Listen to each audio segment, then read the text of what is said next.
Welcome to the Return of WADJEDI Serpent Power Podcast. Here we explore the science of serpent energy and how it is used in yoga, ritual, and medicine to achieve the highest levels of fitness, emotional and sexual wellness, financial prosperity, healing, and spiritual mastery. I'm your host, Fly Priestess, and I invite you to join me on this captivating journey of self-discovery and empowerment. Hi, everybody. Good evening, and thank you for tuning into this episode to join us. I'm here with my special guest today, with Judy Hampton, and we're going to be discussing today the polarity, sexuality, and the metaphysics of gender. That's our topic for today. And Judy, are you with me? Yes, I am. Can you hear me? Yes. Okay. Okay. There we go. Okay. Yes. Really good to be doing this show with you. Thank you for this collaboration. This is definitely something that between all the kind of community that we both work with, know this is an across-the-board issue that we have that needs addressing so immediately and is an area of healing that we need so badly as a community, and we really have to get that together. So I'm interested to share your perspective on that and to share mine, and that we can build something that the community can take from this. Absolutely. I appreciate the opportunity to be able to build with you. It's always an honor. It's been kind of crazy because I know we've had just brainstorm about the ideas about what we can be able to introduce to the collective, when it comes to this particular topic. It's been kind of just an amazing experience by itself. It's just an awakening experience by itself. It's always good to be able to take time to take a step out of life as an active participant and kind of just see things from the perspective of an observer. So what I've been kind of noticing, and I know that you've kind of been specifying as well in regards of what we've been kind of noticing in regards to connectivity between melanated people collectively worldwide is a somewhat of a struggle. Not necessarily somewhat of a struggle. It's a definite struggle. It's a definitive struggle. That struggle is pretty much creating this talk between people of indigenous descent, men, women, to be able to naturally be able to conjoin with each other, to be able to understand the nature of how to connect with each other, and understanding the most viable and most important piece of the quote-unquote revolution is the ability for us to be able to effectively heal each other. By first tapping inside of ourselves and healing ourselves, knowing the nature of our consciousness, how our interface with aspects of the divine are constructing our and realizing that every relationship that we have with our counterparts are nothing more than just these reflective experiences to showcase all the things that are representative of the most benevolent brilliance and the most benevolent brilliant parts of us, or the parts of us that need to be highlighted, that need to be healed, the deepest aspects of the sicknesses that need to be resolved from within. And every relationship that we are finding ourselves in, specifically at this particular point when it comes to us dealing with men and women and things of that nature, are not necessarily solely responsible for, but are very, very vitally important to the collective. So I think that what's really, really important to really specify is the fact that there is this kind of haltness inside of the community that's put us in a position to look at everything from the standpoint of war. Is it just gender war, Yes. Man fighting woman, woman fighting man, black man is God, black woman is God.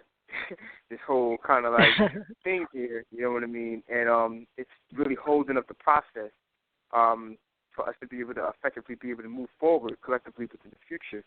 So just being able to build with you was humbling, because I'm starting to understand what the ancients really understood in regards to being able to be able to classify the conceptualization of polarity and gender by their nature of their understanding of their understanding of the universe, and how they really put everything together with regards to biology, psychology, spirituality, genetics, the science of physical cosmology that explains how the nature of the universe came together via sound, how the electromagnetic radiation spectrum was created via light, all of those different things through cosmogony.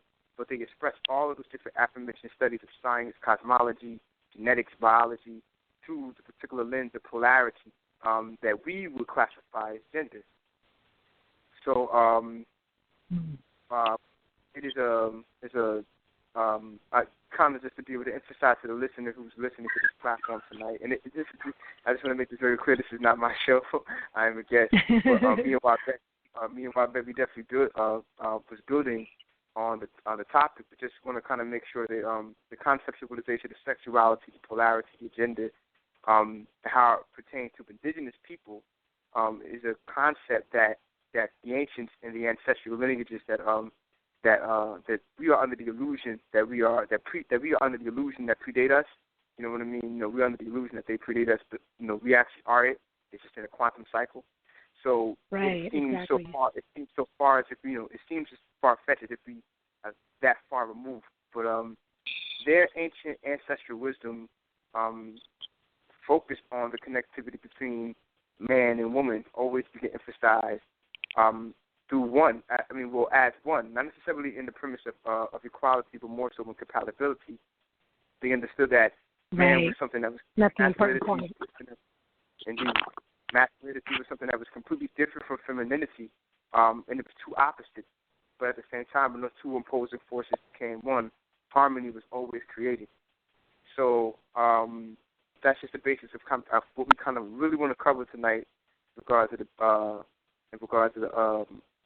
the basics of the show and the synopsis of the show, if you will. And I'm humbly falling back and letting the high priestess take the forum.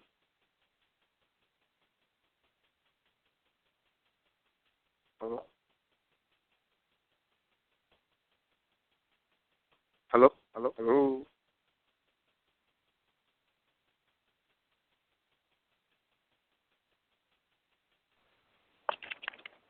Hello, are you there?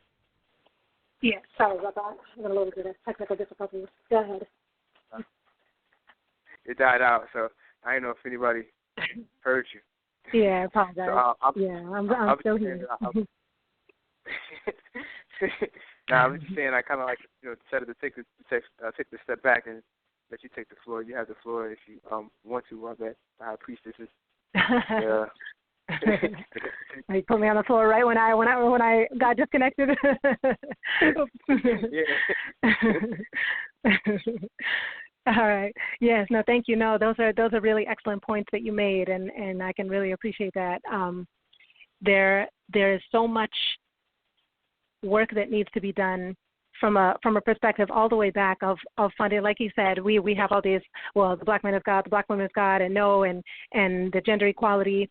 And what we've been led to believe by the culture that we've been colonized by in regards to our sexuality and our relationships, our capacity to relate to each other in terms of our polarity. And it's gotten to the point, it really is a gender war at this point, because everybody is not trying to work together and to complement each other. People are trying to compete. And because of this paradigm of equality and trying to understand what equality is and looking at us through a lens of equality rather than looking through in the African lens, there was no such thing necessary as understanding polarity as equality, because without one there is no way for the other to exist.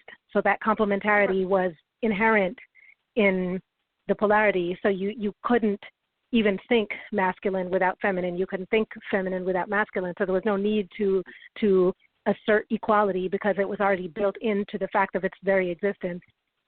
Where now we've gotten to the point where there's a battle for equality, and this battle for equality is constantly putting one on top or one on the other on top, and constantly trying to dominate. So then we have the overbearing patriarchy And then in response to overbearing patriarchy, rather than bringing ourselves back to center and saying, okay, we need to be, return to our state of complementarity, then it's overbearing matriarchy and, Black women is God and they need to worship us and we're better than y'all and we don't even need men. And so then we have that coming and all of these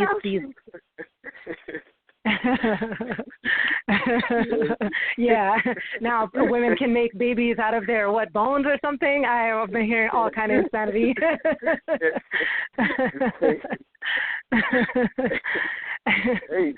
And I mean, it's gotten so insane that we literally got to get to the point where we need to heal, because the sickness is actually showing in the things we say at this point. It just sounds like a sick struggle for identity. And right. that's exactly. what is like the really key point, is that we have utterly lost our identification with what polarity actually is and what it means. What does it mean to be? And then how much on the continuum of what is masculine and what is feminine, where do we fall on that continuum? Because every woman is supposed to have some masculine energy within her. Every man is supposed to have some feminine energy within him. And then we have to redefine, and we have been redefined by Western society about what level of masculinity or femininity is acceptable, and then how that relates to everybody around us. But again, with their culture of individualism, polarity doesn't even it doesn't exist, because in a culture of individualism, everything is standalone. So nothing functions in relation to other things around it. It's just its own thing.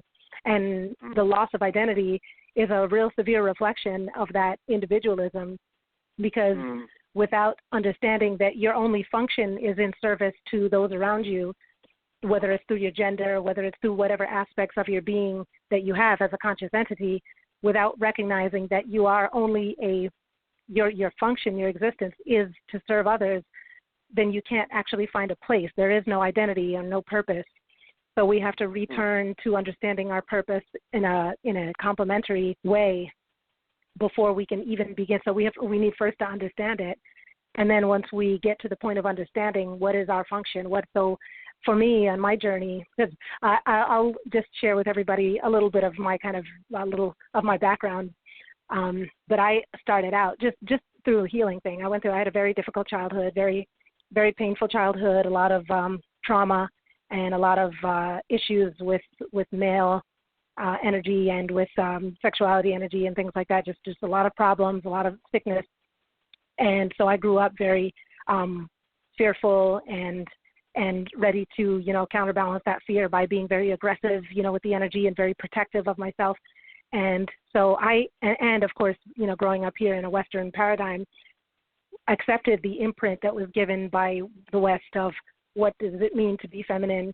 And so I was a feminist all the way in the extreme. Oh, men don't even have any function. I hate them. They're evil. They're bad. All they do is wrong. Women are creators. The men are destroyers.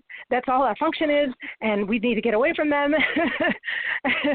So in being the being that I am now, flash forward way many years later, I won't even knock out how many years, but flash forward all these years later, and to have arrived at a place where it's not a part of a thought process. It's actually part of my being to see that my function as a woman is in service to the masculine energy. So my service, my place as a complement is to understand how to make my partner the greatest that he can be for his own destiny, and that's my role for him. So in all the ways that my complementarity interacts and my polarity interacts with his on the gender continuum, I'm here to serve him, and he's here, of course, also to serve me and to raise me to my highest level so that I can complete my destiny. And coming from a place of all men should die to how can I make myself the best so that I can serve a man the best? That's a long journey, and there's a lot I took in over the process of coming to be that. And part of that process the main part of that process was shedding Western perspective. That was the biggest of all.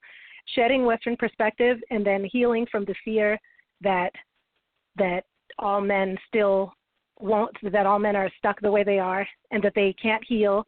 That because when I was younger, I never looked at brothers as sick. So it just seemed like that's how they were, whereas like we as women were sick and injured and damaged, and we could get better, whereas men were stolid and static, and they couldn't change, and that's how they were designed. And so understanding that all of us are changing, all of us are changeable, we have to embrace our ability to change, our capacity to be better than what we were, and recognize that who we are now is not who we are destined to be. And so that just opens the door for the healing. So, and again, going through African culture, the closer I got to African roots and to being part of African culture, the more healed I became, and not even trying. So there were aspects of me that healed, and I would encounter a person, a situation that at one point would cause me to think or react or respond emotionally to the situation one way. And then suddenly I would be in that situation and my response was entirely different. And I would say, wow, I've actually changed, like without even trying to change this aspect of my being that I didn't know was sick over here. Something has changed, and that all just changed just by embracing culture and that our ancestors taught us and living them, and then just naturally pieces would fall back into balance.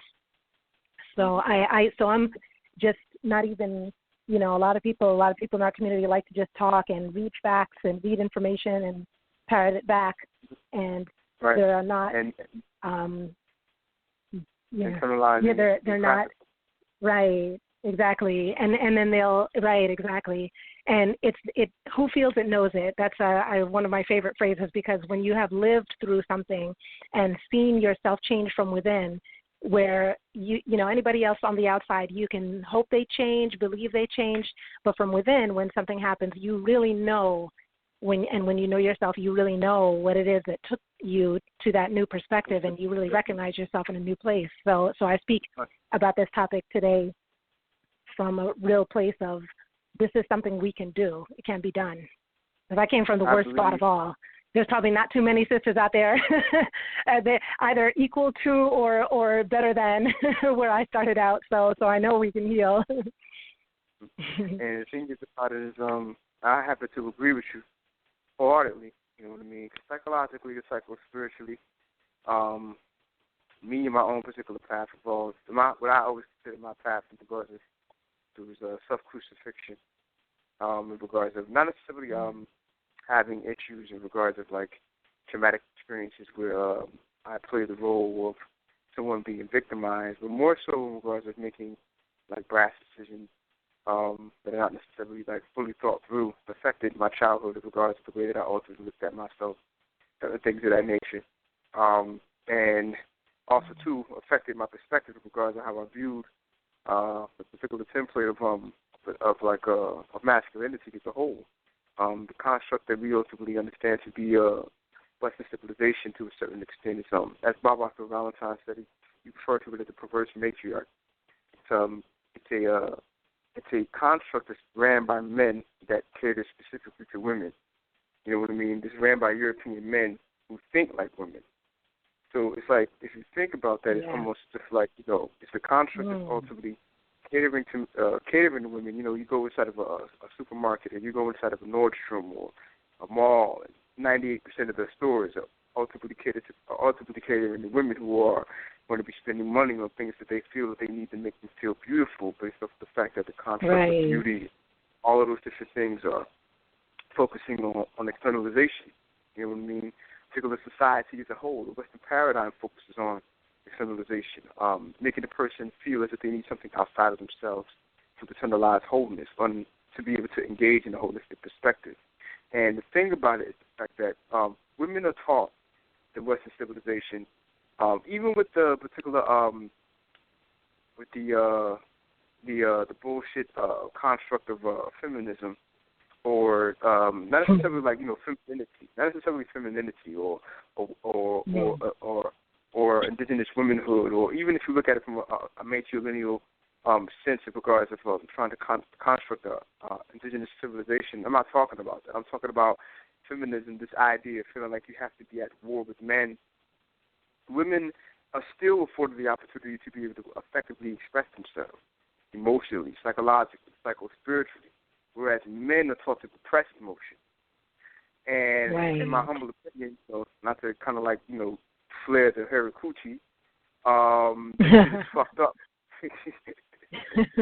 That shit is fucked up. And the reason why, and that shit is fucking us up, is fucking men up. The inability for men to be able to effectively express themselves actively, holistically. And based off of that inability, is putting us in the position to demonize our woman, to abuse our woman, psychologically, psycho-spiritually. The worst is physically. Worse than that, in my humble opinion, is sexually. You know what I mean? All of those things when you're talking about abusive natures and abusive sensitive expression is revolved around, from a man's standpoint, this inability of him to be able to effectively express himself, to begin the process of interacting with himself, to understand the basis of inner healing. Specifically when it comes to the quote-unquote counterculture that people refer to as the conscious community, a good amount of the information that's ultimately given specifically by men in this community revolves around historical facts, abstract metaphysical thought, the languages of the Middle Nature and the mythologies and the historical prefaces of the 26th dynastic period Kemet and different caliphates that was in these different areas of Africa and all of this different stuff. But none of this stuff is really, really integrated to a practical science that enables people to really deal with themselves from the inside out. And it's almost as if men are scared to deal with their own emotions. They're scared to deal with their own trauma, and they're scared to deal with the shit that they're wrestling with. And that shit is affecting their ability to be able to effectively take care of themselves, provide a particular construct that enables a woman to feel free. You understand what I'm saying? And the ability to be able to consciously and effortlessly be able to raise children effectively. I'm saying that based off of the fact that masculinity governs, everything in the universe is polarity, is in there.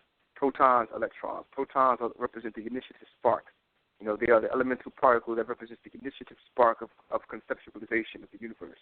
The electron is the spark of magnetize, pulling the energy that proton is initiating through a spark. As those particular protons and electrons begin the process of colliding and coalescing, they form atoms. Atoms breaks down into further molecules, things of that nature that enable matter to come into existence, and things of that nature from that particular reference point.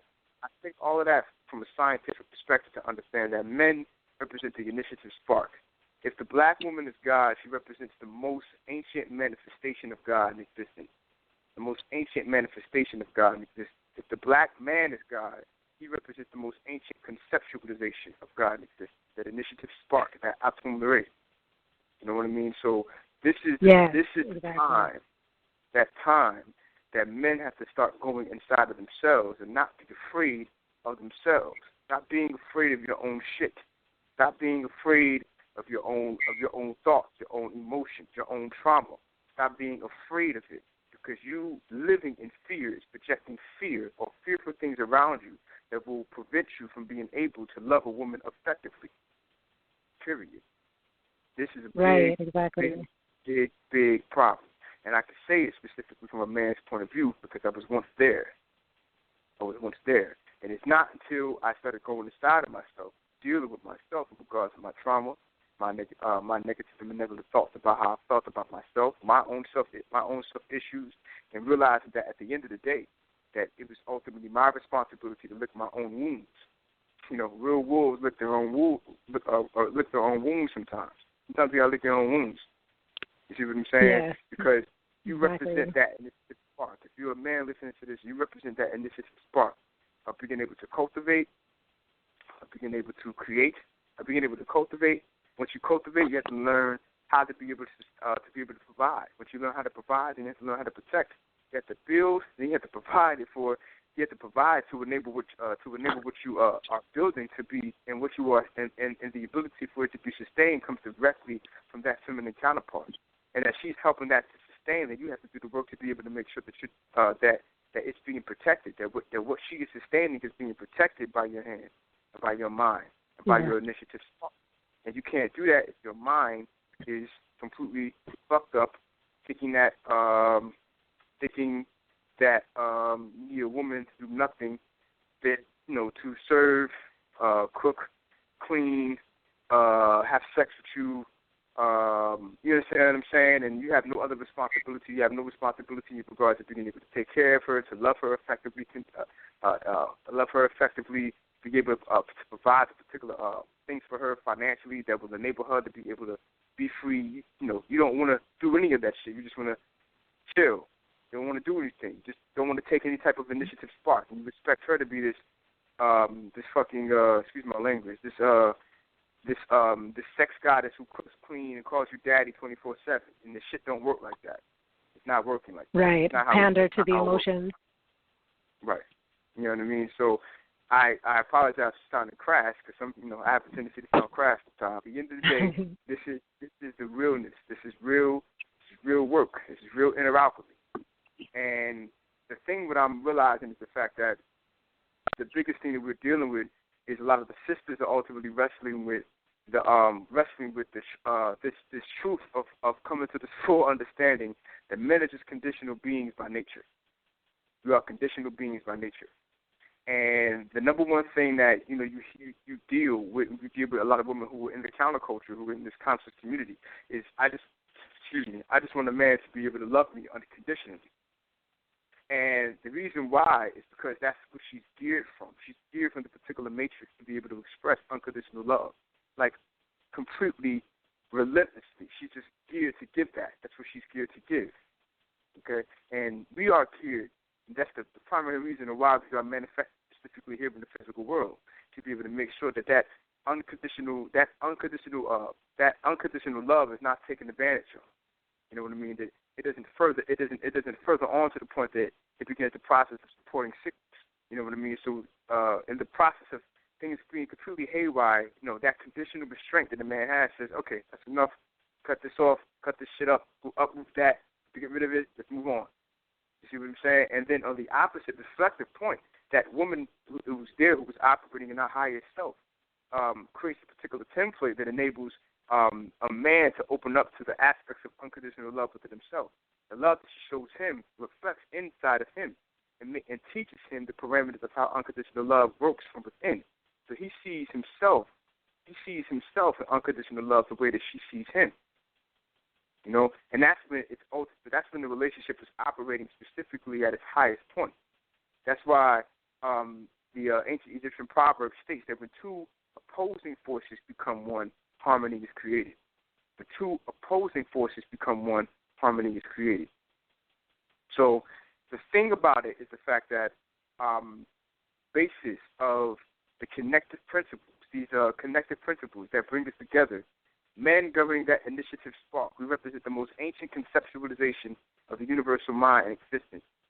But she still is that gateway. That concept, that initiative spark cannot be brought into existence without her. And it is sustained by her. You know what I mean? It is sustained by her. She's the most ancient met.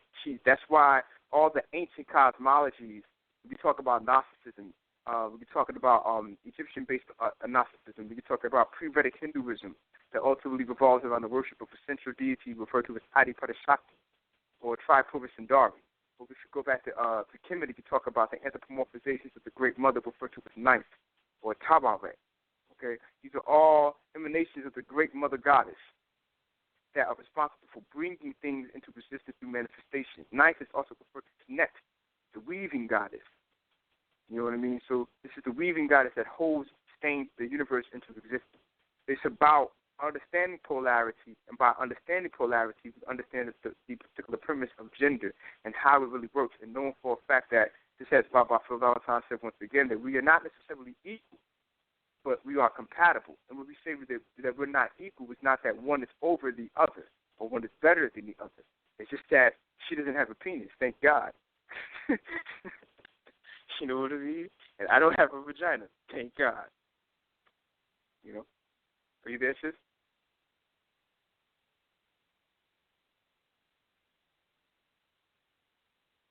Are you there? Can you hear me? You hear me? Yeah, Bob, I can hear you. Were you able to hear me? Oh, okay, good. Yes. Okay, gotcha. Yeah. I apologize. I am having some technical issues here, so every now and again there may be a little pop up, but I'm here and I'm hearing. So, But yes, no, completely. This is so true, and this is such an important point of understanding as far as the cosmology and understanding our reflective place in the cosmology.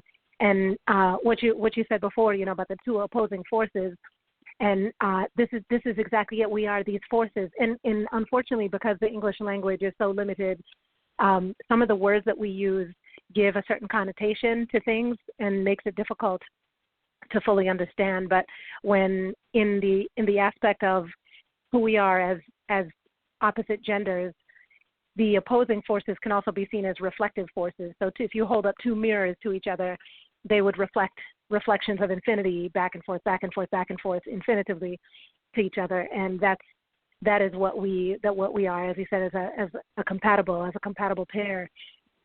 And what we have to, I guess, come to understand towards healing is that it's for my side, for our women, as women, understanding that our place is as a reflective. We are the reflective, like you said, the initial spark. Because I argue sometimes with people. I've had arguments in the past. I should say I don't argue this topic anymore. It's pointless. But some people, when they want to go with it, it gets tiring. But when people want to argue the opposite, when people want to fight patriarchy by dominating matriarchy by using that. And when they say, why is in the Bible, why is God a man? And why do people think God is a man? Why is God male?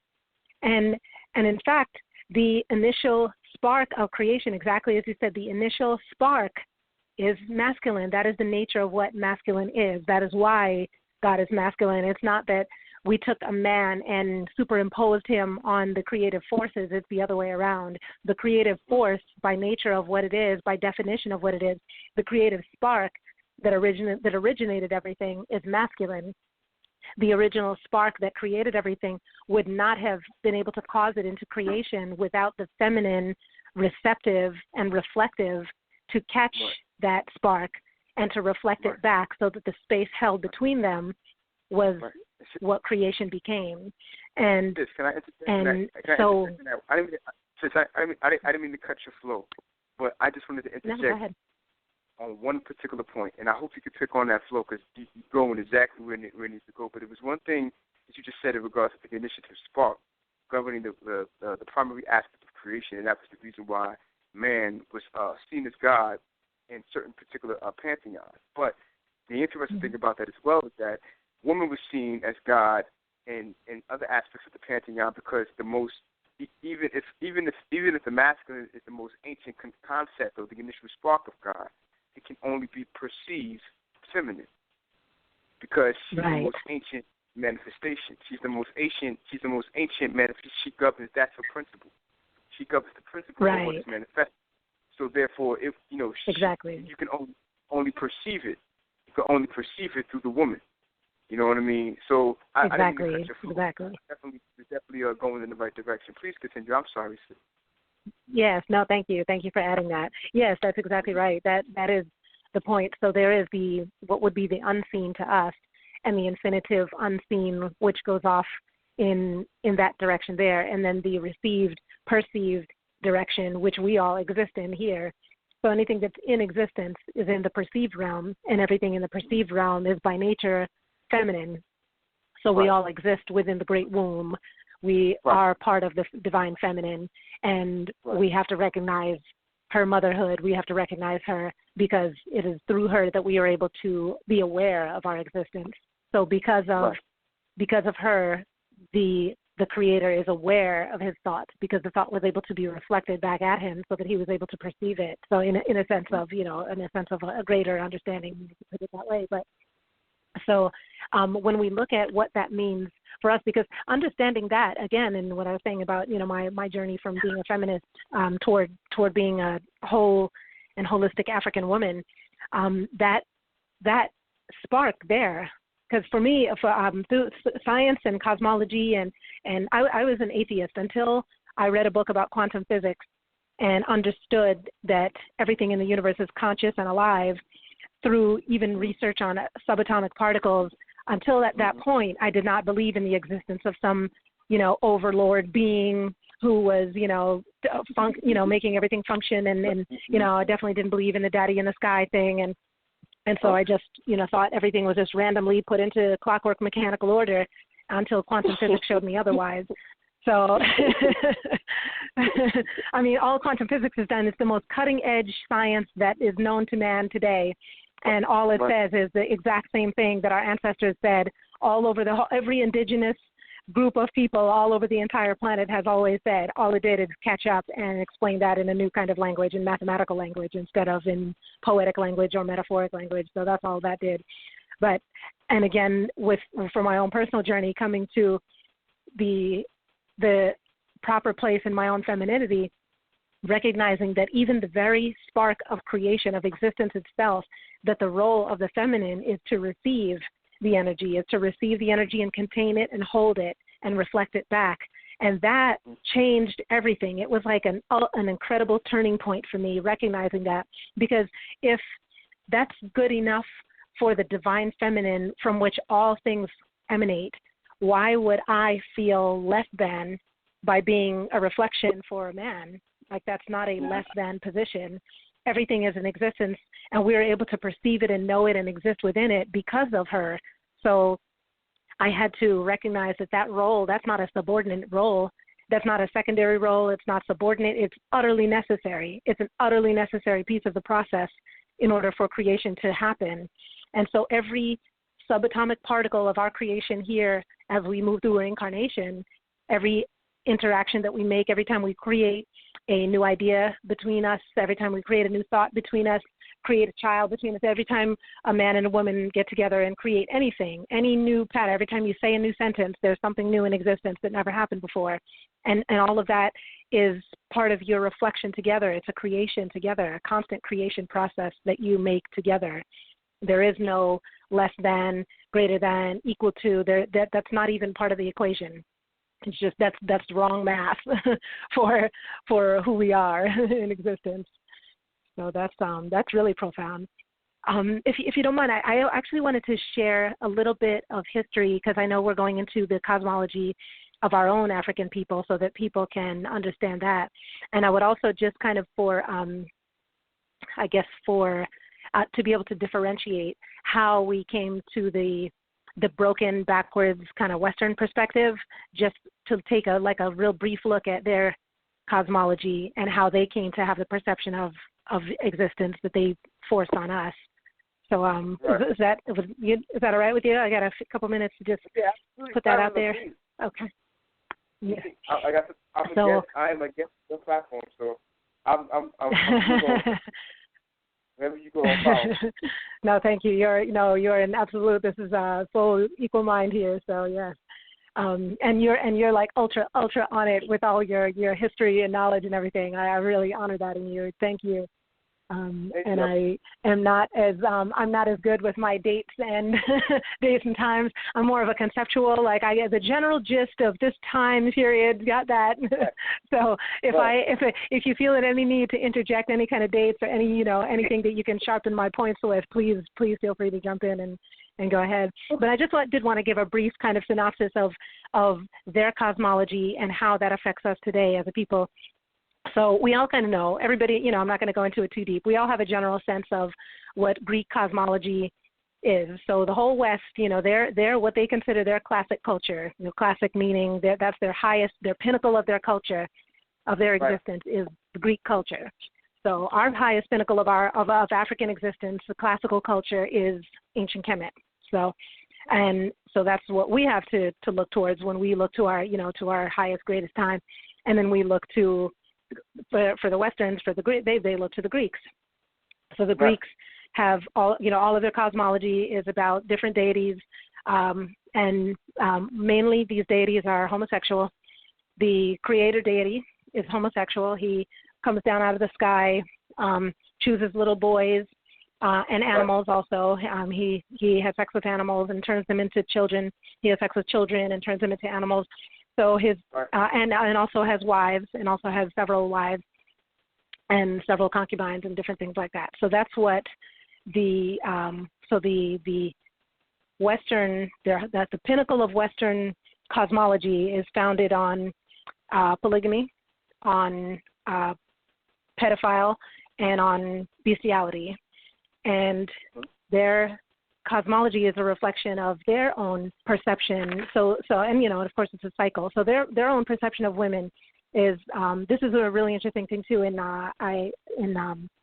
excellent DVD, The Effeminization of Black Males, where he discusses the ancient way that what they thought. So in their environment, when they had another mouth to feed every time, so the woman was getting, woman would get pregnant. Every time a woman gets pregnant, so it's already difficult to feed the family, difficult to feed the tribe. They got to go out, they got to, dig up roots, pull dried up berries, hunt for animals, which is difficult at many seasons of the year. So when a new life comes, that's a new mouth to feed, and that's a burden. So they see new life coming in as a burden because that's somebody else that they have to take care of. So what they see women as, and so there were two aspects to that because of their bestiality, pedophilia, and polygamous behavior. In their sense, they were very sexually insecure because there was no bonding, there was no pattern for bonding in their sexuality, in their energy, and there was no pattern of that. So it could absolutely be anyone at any time with anything, and because there's no pattern, you can't be sure what you're going to get. So you can't develop a solid bond with somebody in the sense of complementarity, like in the African culture, where you know your place, the other person knows their place, and you both function within your realms, and you serve the whole.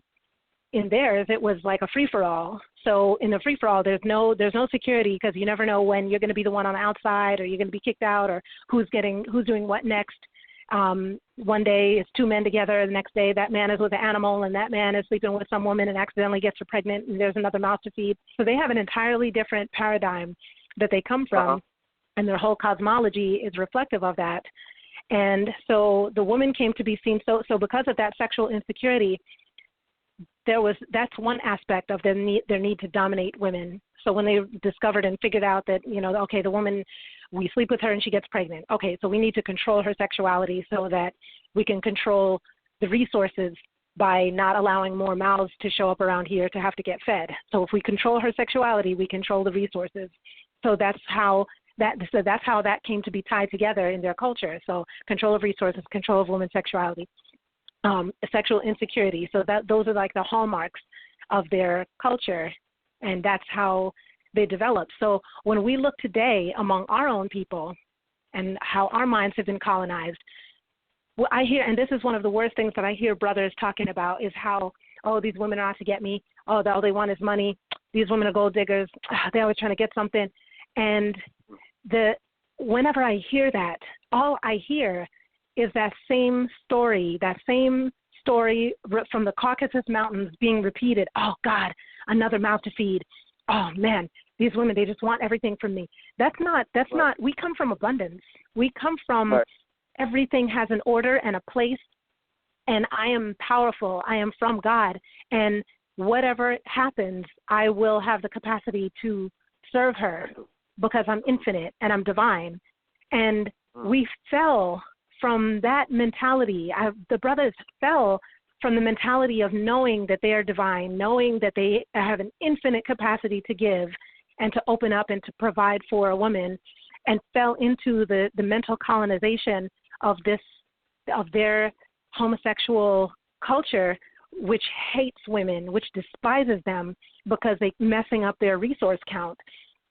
So because they had women under that control, women weren't allowed to work, and all through the ages, it was like women weren't, even in ancient Greece, in Hellenistic times, women were not allowed to work. They had certain functions, certain roles, and then because they're not allowed to work, then they have even less purpose. So then they're utterly useless. In all of the cultures all over the world, everywhere I've traveled, I've been in India helping little 14-year-old girls carry buckets of water on their head 5 miles, in all over the continent. Women work. Women work just as hard as men do, and they do everything, and they do whatever they have the physical capacity to do. They do. So there is no sense of, oh my God, can't she pull her own weight? That's a given because everybody's giving to the collective. When she works and he works, everybody eats, and they both know that. Right. So it's not like, oh, she's a burden, but now we've come to this society where women are seen as a burden. So when a woman wants security, she's seen as a burden because a man is in a place where he feels like, oh, God, I don't have it. I'm not divine. I don't have that. Clearly, all these 400 years we've been through, they showed that I don't have the power to do what I want, and right. I don't have the power to serve her now. So, oh, my gosh, she's such a burden now. Now she's going to call me out, and I've already shown and proved that I'm weak and I can't do anything, and now she's just reminding me of my weakness, like, oh, you stupid burden. I hate you for reminding me that I'm weak. And right. it's like that we have gotten to that point of where through of infection, like their cosmology came into us like an infection because we never, ever, ever saw each other in that way. And the need to serve a woman and to show her, and like you said, to open her up and to live in that spark of love, to be able to recognize it and build it from within and to be able to look at it from inside out was like a joy. This was like a divine part of the life process that was happily worked on, happily looked forward to, and to opening up into greater and greater capacities of loving and giving and serving each other. And now we've come to this. So I just wanted to share that too, so that a lot of people can kind of have a cosmological perspective of the other side of other cultures that are not like us, but who we've been infected by. So please, brothers, please stop saying women are gold diggers, because this is one of the ways that you make us all insecure. Stop calling us gold diggers. We are not gold diggers. Stop calling us. Start remembering that all women need is security. She needs your emotional security. She needs that, like you were saying, brother, about the fear. When we feel your fear, the same fear, and it is not conscious either. With most women, it's not conscious. So we'll feel your fear, and the fear emanating from you makes us insecure. So automatically, but the fear has nothing to do with us. It's a fear of getting in touch with your own emotions, like you said. But we sense that there's fear, and we wonder what's the fear? What's the fear? What's the matter? He doesn't got it. He doesn't got it. Oh my God. Okay. What is he afraid of? What is it that he doesn't have? Okay. He's not. If he doesn't got it, he's not going to have it for me. So so women will subconsciously, without even knowing themselves, often provide little measures, ways, tests, and not tests in a negative sense. Some women are, definitely, but not always in a negative sense. But is he okay? Does he got it? Is he gonna get me? Does he got me? And then this is where the battle starts. So the man doesn't want to be reminded of his own weakness, and she doesn't want to feel like he doesn't got her. And then the rift gets bigger and deeper and bigger, and it's all built on this mess. And it's that it goes into a deeper space. Like, everything that Wadjet is saying is particular places in classical, particularly classical Greece. You know what I mean? Classical Greece is where the highest aspiration of them when it comes to relationship was shared, specifically with homosexual advances. Even Plato in his own log, in his own quote, he said homosexuality is the highest aspiration for men. We're talking about the classical Greece period. It isn't until the Hellenistic period you have Alexander, who begins the process of learning specifically information in Egypt, based on the fact that he's entering into Egypt. The interesting thing about that is the fact that he was welcomed in Egypt, ironically, because when the Persians ruled Egypt, they were forbidden from being able to practice their indigenous systems of spirituality for over the course of about 200 plus years. So he was welcomed into Egypt, and when he was welcomed into Egypt, the ancient Egyptian priest and the communists began to teach Alexander their customs, and he took it back to Macedonia and to Greece, and thus began the Hellenistic era. And in that particular era, you could see the particular influences begin to change. The African influence begin to change the architecture and the iconography of Hellenistic Greece. With the deification of women, you see certain goddesses start to erect specifically within their pantheon of deity as a way to be able to be worshipped, and still, at the high point in that particular time frame, they're still being scattered second-class citizens. It's like, all right, we acknowledge you, but you still ain't, you know what I mean? So when you think about, the mind state of these people and how it translates back into the particular construct of Western civilization, how it has affected us, not only just in regards of the social construct, but from a template of epigenetics. You know what I mean? We can talk about epigenetics, and the study of epigenetics by scientific definition is the study of how environment shape the genes. So the thing about it is the fact that we're talking about transatlantic slave trade and sexual trauma, and how those things are affected inside of our subconscious psyche, and how the social construct of slavery created the divisive nature between man and woman. You know what I mean? When a woman is being raped by the master and her husband cannot protect her, you know what I mean? These things start to shape the particular genetic makeup of the genes, because it translates in every different generation, because the genes are ultimately transmuted specifically through chromosomes. You get 23 primary chromosomes from your mother and 23 primary chromosomes from your father, and they begin the process of producing eukaryotic cells. Those eukaryotic cells contain and filled with DNA and RNA that are responsible for translating the genes, the actual genetic gene pool for at least 7 different generations from your mother and your father collectively, consistently into the body that you're going to be manifesting specifically in the physical world. This is why the ancient Kemites in their systems of the multidimensional body specified that the etheric double, or the Ka, was made up of the ancestral lineages, and the evidence of that ultimately shows us specifically in the physiological template via the genetics, via the chromosomes. Just like I was sharing with Wadjet, we was building for this show, just saying that the etymology behind the word chromosome literally breaks down to color body. You know what I mean? So we're talking about the body, right, like the etheric, the etheric double that really is shaped up specifically by the ancestral lineages. And the only thing that makes anything different is the initiative spark of the Ba, of the soul, that enables the potential of those traumas to be healed, and thus become the Karath if you're linked, the anointed one if you're linked, or the Christ if you're linked, the Messiah, the Messa, the one who is rubbed and anointed with the sacred oils, to transcend those particular aspects of suffering within the link. So the thing about it is the fact that we need to become more and more aware of the issues that we are facing from an intuitive perspective, and not necessarily just thinking about these conceptualizations about ancestor sciences from an abstract perspective.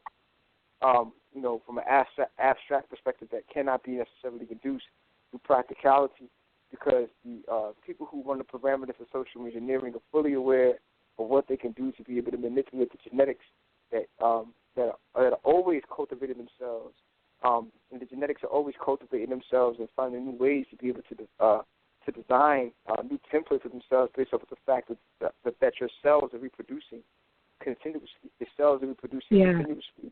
The nucleic acid, the RNA, ultimately breaking down and becoming the template for proteins and lipids and connective tissue to begin the process of forming upon the cells reproducing, so it can affect the organs, it can affect certain parts of the body, all of those different things, and each emotion, such as love and hate, is always ultimately stored specifically within organs of the body.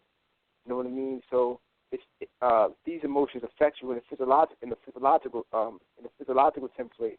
So if you have violence and anger inside of that is a part of your characteristics, you know what I mean? This is affected in it affects the organs of the body. You have anger literally stored inside the aspects of your physiological body. Anger inside of your liver, anger inside of your kidneys. You know what I mean? Those characteristics of anger are activated specifically by the frontal lobes, which are responsible for creating which are responsible for retaining the basis of your characteristics.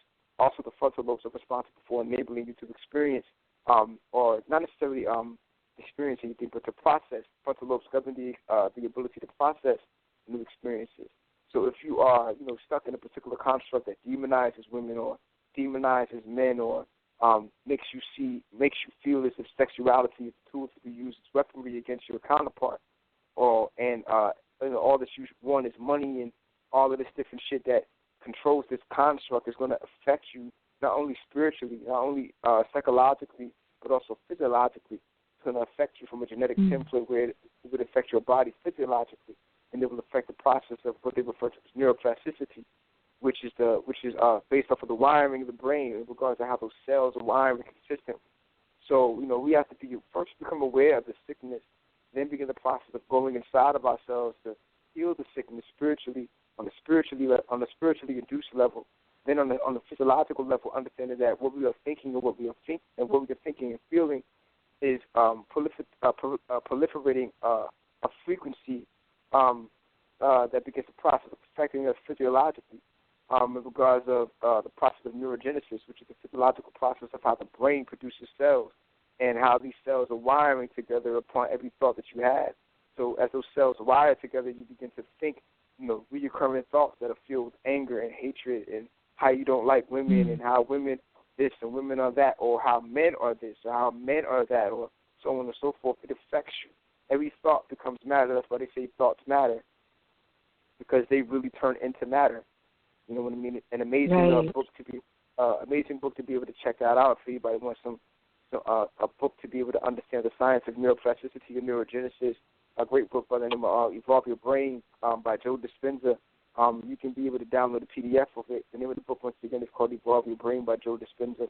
It goes into directly of how the brain produces new cells and how it can affect the attributes of the characteristics.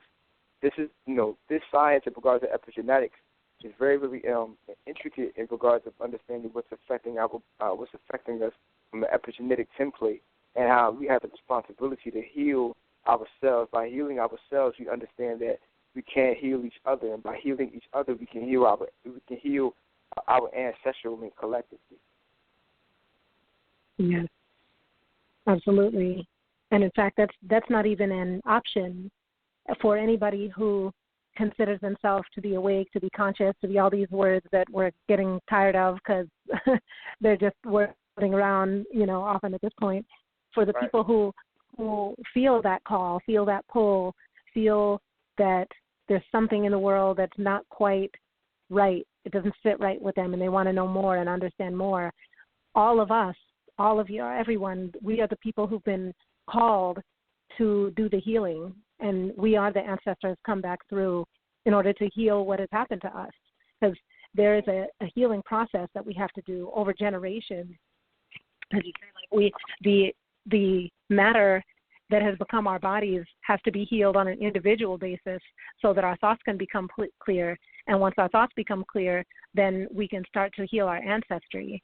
And this is something, too, that I noticed in some of the healing work that I've done with physical work, with yoga and different things. And also I have been honored to be able to speak to some who have crossed over to the other side, or for people to ask through me why somebody left. Like, for example, if somebody lost a child and they wanted to know why the child left.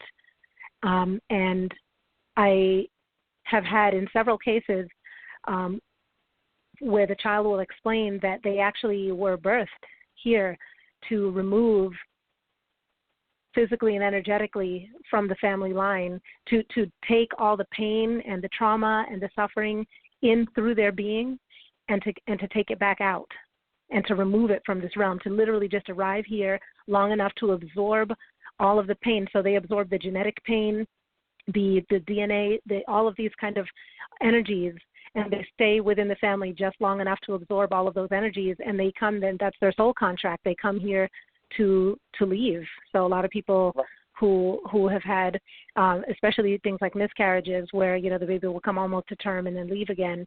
A lot of times this is something where they're specifically removing. It can happen in cases with the male line also, but will come through and will specifically, if the child hasn't even been born yet, often they're removing the trauma from the maternal line so that the woman's womb becomes clear and removes all the anguish, the pain, the suffering, the centuries of trauma that have been genetically encoded and come through that we might not even be aware of. You know, a lot of women walk around with fibroids and breast cancer and different kind of issues. And these are the kind of things sometimes a child will make a choice to come through and say, okay, there's been so much damage to my family line now that we've reached our end. So in order to begin the process again, it's like a forest fire. Like the forest fire just burns down everything that's there. And then on the, burnt sticks and the rich soil that's full of ash and everything that's left, now something completely new can begin. And so they will come through and will do that. And that's one method of removing some of this trauma that we have. And that's really, just as humans, as, living our human existence where matter matters to us, that's a painful way of having to clean up our line. So we need to make even more effort to be responsible for our healing, to know that we come through here in order to heal ourselves and to look and give service every day to the healing of our lineage, because we're not going to be this people forever. We're not going to be on the bottom forever. We're not going to be stuck considering what we've been through already, and that we're still functioning and still rising and still climbing and still amazing. This is just a tiny sign of how infinite and amazing that we really are. So we have a duty and a destiny to carry on that healing. So that's just something that's really important too, because a lot of people who we see who are just kind of holding on to the information or using the information to brag to everybody else or make themselves feel better than the others around them because they got some knowledge now. That's so useless and so pointless. Yes, not at all. I find them intolerable. I really unbearable to just be around people who just use knowledge for an ego boost. It's just not serving. You're not serving your ancestors by doing it. If you're not using the information that you have, you're not serving your ancestors, your lineage, and serving who you were birthed to be, because you can't take information like that because it doesn't show up to everybody. If it showed up to you, that means it was given to you to use. So by not using it, it's like an abomination. They like the law of Ma'at. I have not laid waste to the plowed land. That somebody plowed the land, planted the seeds, and handed you the field, and then you just left it to waste. You just read the books and put them aside and gone doing whatever they were doing, and that's we didn't come here for that. We came here to heal. So we need to really dedicate time and effort every day and realize that it's going to be a long process that is not going to end with us in our life cycle now. But remember that as we keep incarnating through cycles, we are cleaning up the way for our own future when we come back through here again, and we're cleaning up the way for those who came before us and who need to come back through when we're not here, so that they have a chance to exist in a clean earth, in a clean space, in a non-dominant. They have the chance to live and know what it feels like to have to own their own being, to be a free soul here in this realm, Exactly. That's all of this is vital part of the process. What I really want to make sure is, I always want to make sure that we give some practical information in regards of what the people can do starting now, as of right now. The first thing, like I said before, it's a lot of information that's coming out in the community right now, and we live in the age of what is perceived to be technological advancement, and it's the information age. And based off the fact that we live in the information age, there's a whole host of information that's coming out now that you have to, decipher and ultimately see what resonates specifically with your soul, and do ardent research out, to be able to back things up and things of that nature. But what I want people to do, the first thing that you can do if you are listening to this show right now, all of this stuff sounds new to you and it resonates with you, the thing that I would suggest that you should do when you are dealing with this type of information is first and foremost understand that all of this relates to you because it is in you. And all of this, everything that we're talking about in regards to the science of inner alchemy and self-healing, understanding the nature of polarity and gender, this is you. This is in you. It's all in you.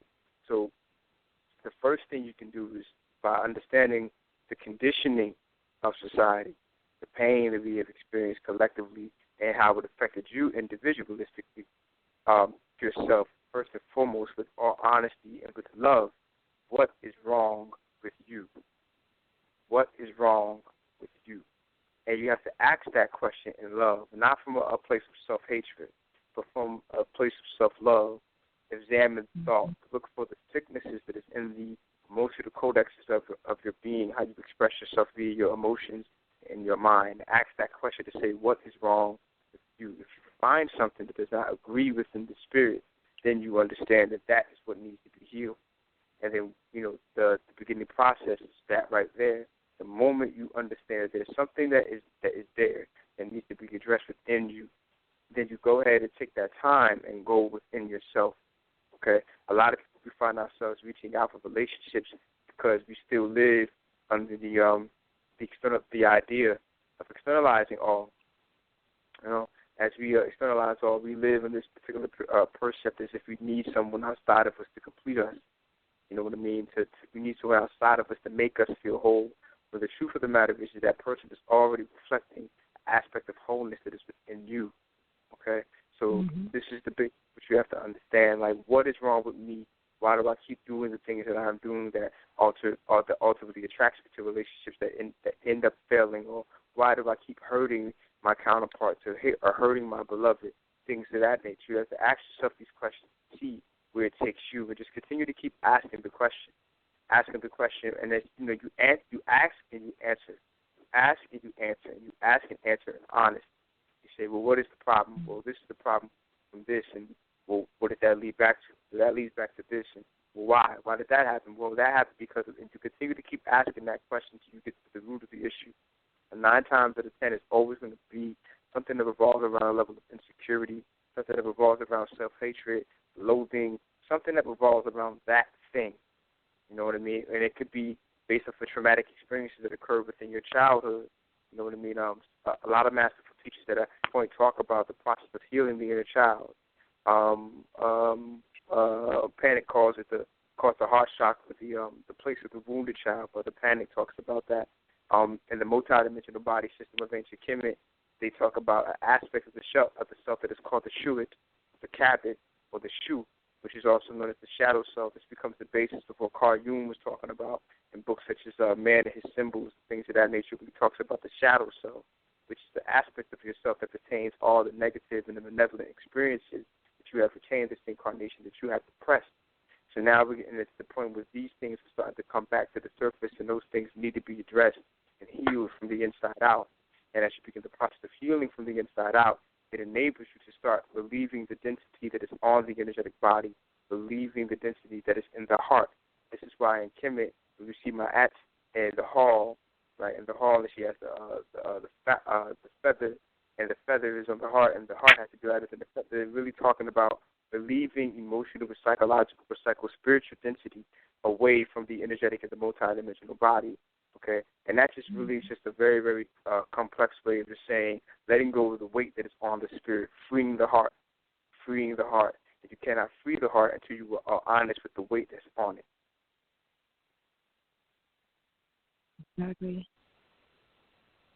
Yeah, that has to be unrelenting, has to be a real, honest, and it's a sometimes fearful process, but that has to be stepped into fully with an open heart and looking beyond it to all of the greatness. That's why, we mention all of the magnitude of what you're actually undertaking when you choose to go within and heal self. About we are not just us. We are not just doing this for ourselves and not just doing this to get along better with our mate.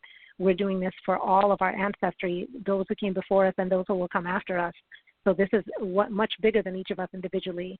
And if they suffered as much as they did on so many levels, so much trauma in order to endure and make sure that we were here, we can give the effort to go fully and look within without so much fear and really truly look at ourselves.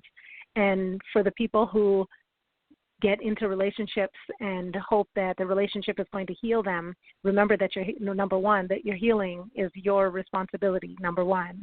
And also honor that the other person is there to show you who you really are while you're in a relationship. Exactly. No relationship that healed you, that you came out better from as a person, as a being, can ever be considered a failure. A failed relationship is not just because you don't have matching gravestones next to each other after living 100 years together and then dying hand in hand. That's not the only mark of success in a relationship. If the other person reflects you back at you, and you are able to receive it fully, thankfully, in gratitude for who they are, and reflecting back and remembering that they are going through their own pain, and you're reflecting back to them at the same time. There are all those dynamics at play, and to look at what they are showing you in all honesty, because there are aspects of ourselves that we can't see. Sometimes we can't see the spinach in our teeth or the sticker tag that's stuck on our back. We need somebody to point it out that it's there. And we can't bite people's heads off because they have pointed out to us some of our own damage that we didn't want to know about, that we were afraid to see. We have to embrace it fully when they're able to show us those things, and honor that and use that and go forward, because that's also part of what polarity is. That's part of what complementarity is that's how we are here to serve each other. We are here to serve each other into our highest good, our highest reality. And sometimes we have to. It means ripping away the ugly bits. It just does. It's just part of the process. And without, as Rebecca said, without self-hate, without judgment, without using those over-emotionality, just apply it strategically. It's going to feel emotional, of course. We are emotional beings, and emotions are there to measure, what is our reality, what's going on around us. But we need to stop applying so much emotion to it, so much anger, so much fear, so much pain. Step back from that and become the observer of our own beings, of our own lives, of our own patterns and behavior, and look at what it is. And also I wanted to add the point, too, that a lot of times in our healing, because I made the mistake a couple of times of wondering, well, because sometimes you ask, well, what's wrong with me? What's wrong with me? Well, I thought I healed this. I thought I went through this. I thought I was okay here. And there are two aspects. There's the actual healing process where we actually heal the underlying wound in the first place. And then because we are light beings, because we are chromosomes, we have to heal also the behavior that we have that's become patterned in us. It becomes patterned in the brain. It becomes patterned. So our responses also get stuck in there. So we can respond to something as though we are still ill, even when we've healed a certain thing, because we don't know how else to behave. We have no other behavior to model it on, or we have no one else to say, oh, well, what does this look like? Like, I don't know what healing behavior looks like.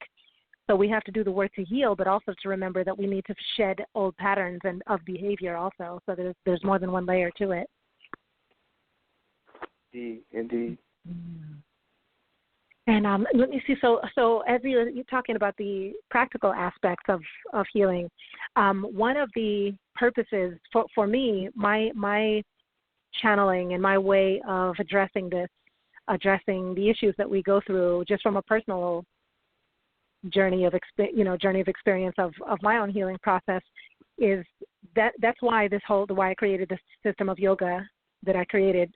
It's the whole purpose of it is to address the specific functions and patterns where, like, for example, other systems of yoga might be based on relaxing, being at peace, and just kind of moving towards a general sense of peace specifically as the healing. That's the goal.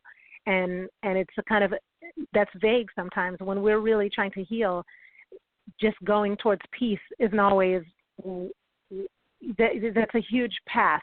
It's such a wide road. It's like getting in a 18-lane highway, and it's just too vague sometimes. And this system designed to work with specific things. Like, for example, I'm really glad you brought up before the thing about the brain, about how the neurogenesis, and how there are parts of the brain that develop based on what we're going through, and so it comes through with our genetic code of the anger, the frustration, and all those things built in, and that's actually stored. It's scientifically proven now. Of course, so once again, another thing the ancients also knew, that the right brain is where this negativity is stored. So the right brain is all the negativity that we feel so the neurogenesis, the way the cells and the way the neurons and the synapses structure themselves, right, is based on those experiences. So, for example, in yoga, in Wadjet Yoga, there is a specific exercise, there's a specific meditation that addresses healing and reordering the synapses in the brain, in the right side of the brain, in order to release trauma, genetic trauma, in order to release behavioral trauma from childhood and things like that. So that's one example of, so when I speak about practical levels of healing, we have to really find tools that are honed on specifically, hone into specifics. We have to definitely start by asking ourselves, what do I need to work on? Who am I? What am I? What is this experience? Where am I at right now? And then start being open to the answers and honestly open to the answers, because the universe can feel when you're asking, because you know, you got the gym membership but you don't really want to go to the gym. They can feel the difference, and they'll give you answers based on what you're really vibrating, whether you really want to know or you really don't. Right. But for the people who are genuine about their healing and about healing each other, when we get to that stage, the answers will come through about what needs to be healed. And so we need to start looking towards specific tools like that, like yoga, for example, and then doing work at the shrine. And there was an excellent post that you put up saying that if somebody, I don't remember how you worded it, I think there was probably a bad word in there, so I won't repeat it verbatim, but when you said that if a person doesn't have a shrine, if they're not actually working with their deities, actually putting in the spiritual work, then you can't even mess with that. You can't even mess with them, because that's not real. That's one of our greatest healing tools. There's a reason that we have had areas and created these tools. There's a reason why all of the divine principles have been personified and set up into specific codes, specific visual codes and images in order to stimulate certain aspects of our being. So when we see Ma'at with feathers, and we see the heart light as a feather, or when we see Anpu, the opener of the way, who is a dog, and when we see Wadjet, who is a snake, all of these things are symbols that even without knowing it, our mind knows already, because it's already programmed in there. It's already encoded into our Ba, it's encoded into our Ka, it's encoded into our Khat, it's encoded into our whole being, these messages, whether we know how to consciously in real time, in this time, to decode them or not. So our being knows how to decode these. And when we set up an altar and put codes on the altar, that when we look at these codes, they stimulate a certain memory of a particular aspect of divinity that we need to work on and work with, that is a constant, that's doing work right there. So when we go there and we consciously go in front of the symbol, go in front of this imagery, and ask ourselves, okay, what can I do better? What do I need to do? I draw down this energy into me. Please place this energy in me. And we open ourselves to the energy of these healing. This is another tool. This is one of the greatest tools of, I mean, the culture that we had is the greatest the earth has ever known. And this is the tool that they use to make themselves great. So why would we not use that tool? You know? Right. And so that's to say, I feel the same way. If somebody doesn't have a shrine and they're trying to claim, you know, Africanness, that's suspect. Because if you're not working, you know, in real time with the divine energies in the way that our ancestors prescribed it to us, then it can't be really considered to be a real effort. Right. And that people will come up with all sorts of excuses about why, but right. And sorry, go ahead. No, it's perfectly fine. You was just I just wanted to add on something that you were talking about. You were talking about yoga. If anybody's listening and is doubting the importance of yoga, I just want to specify that from an esoteric and a spiritually based perspective, yoga is very, very, very, very immensely important, because it awakens the individual's interface to the biophotonic field that is around them, that emanates directly around you. And that field of light that emanates directly around you cannot necessarily be seen specifically with the visible electromagnetic radiation-based spectrum that operates between 350 to about 750 nanometers. Outside of that particular dynamic of the spectrum, you have a biophotonic field of light that emanates directly from the body through waves. And as you become more sensitized to that biophotonic not necessarily spectrum of light, but to that biophotonic field around you. It enables you to start actively communicating with multidimensional aspects of yourself, to the ancestors, in particular as well, and also with nature.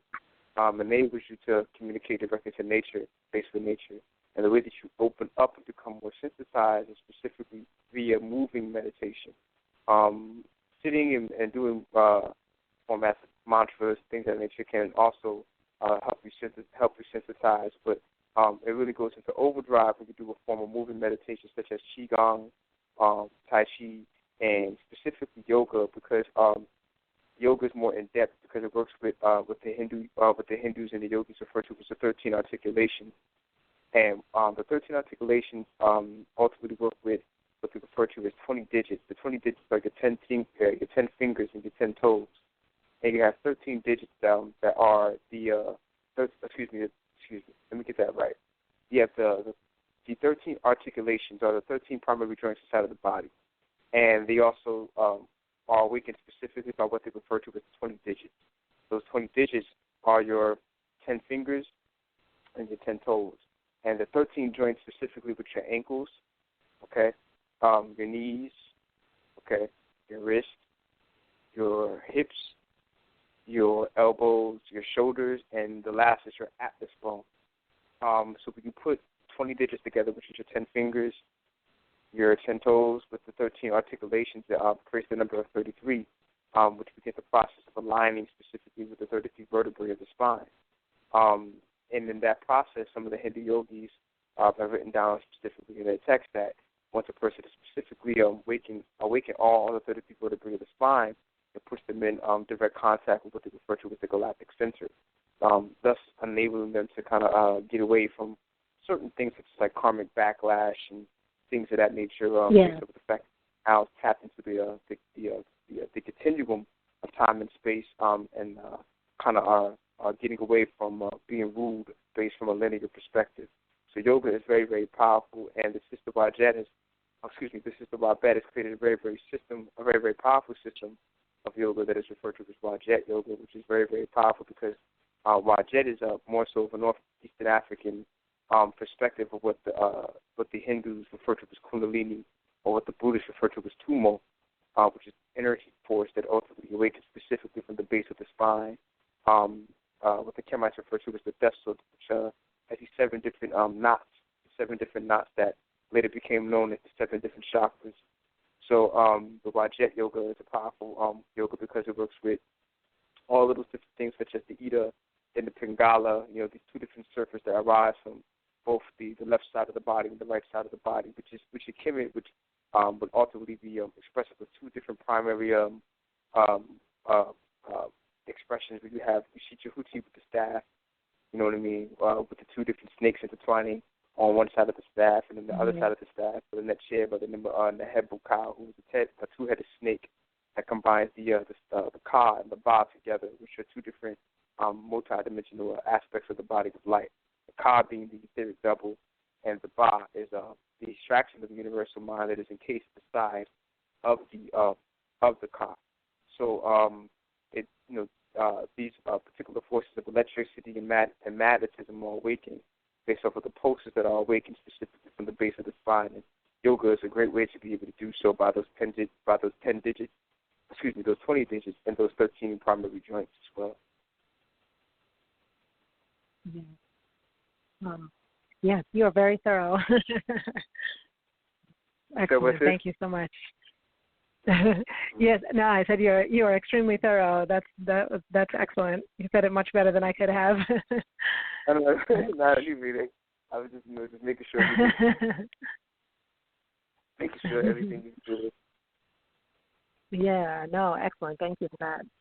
Yes, and just on a practical level too, I would just like to say too, one of the amazing benefits that I found of using yoga specifically as a healing tool is that a lot of the healing tools that we're used to especially in the West are mental tools.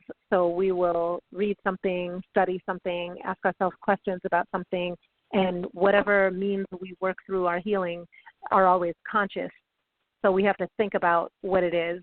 And because it has to filter through the conscious mind, there's a lot of resistance because all of the patterns, previous belief systems, things that we've been brainwashed into are all like rocks in the river when this flood of healing is trying to move through, when this energy is moving forward.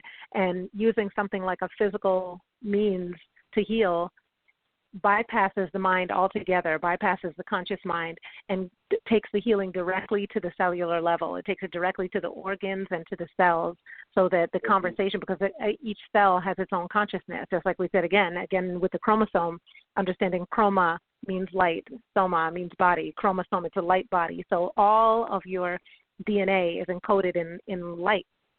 And this is all conscious. It didn't just fall there into place and is like a mechanical, wind-up clock.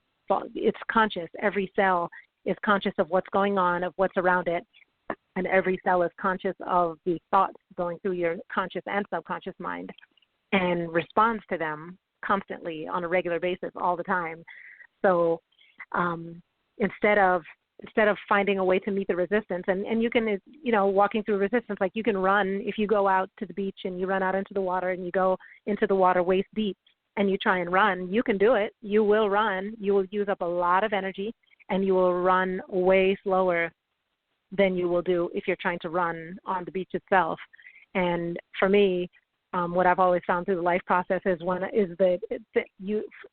healing tools that I use that apply the conscious mind as part of the healing process are like running in water waist deep, whereas using physical tools like yoga, like Tai Chi, Qigong, things like this, these are healing the body, and they're also healing the mind, the spirit, and again, the ancestry all at the same time without making without having to make that additional effort. So, I highly, of course, I'm biased, but I highly recommend the use of physical modalities in order to go through healing.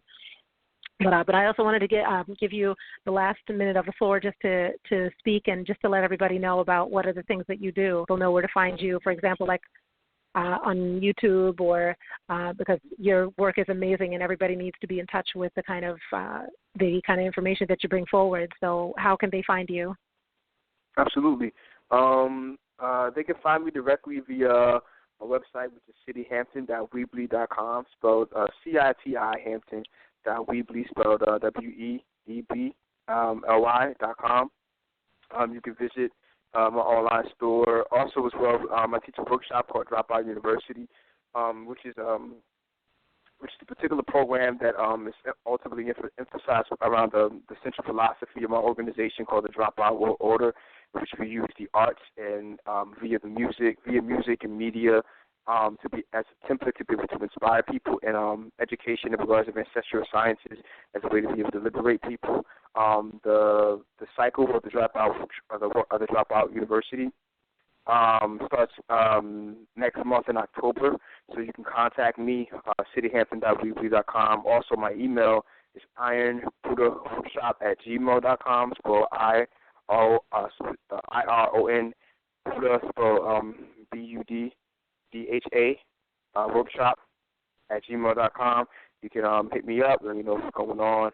If you're interested in regards to the next cycle for the workshop, it's a very, very affordable 6-week course in which we cover everything from esoteric history to the science of the light body, to the science of meditation, mantra, ceremonial magic, ancestral veneration, altar magic, the magical properties of herbs, a whole host of different things, candle magic, sigil magic, things that we ultimately go in depth to help the person who's a novice have a great template to be able to start integrating these ancient sciences in a very, very practical sense for modern day times.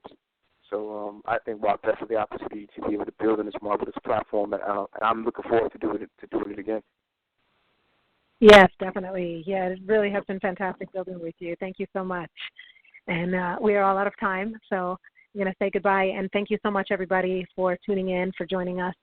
And I would love to continue this discussion for the next one that we have. I mean, we have a chat room there, and if anybody has any questions, they can feel free to ask them there. And you can find City Hampton on Facebook, or you can come to my Facebook page, either to Wadjet Yoga, to the group, or to Wabet Raven Sashat Sat Haru. And do it now. Yes, we need to heal. All right. All blessings and love and light, and thank you. I honor you. Thank you so much for sharing this platform with me and giving this knowledge that you brought. Thank you. Thank you. Thank you. All right. Good night. Peace.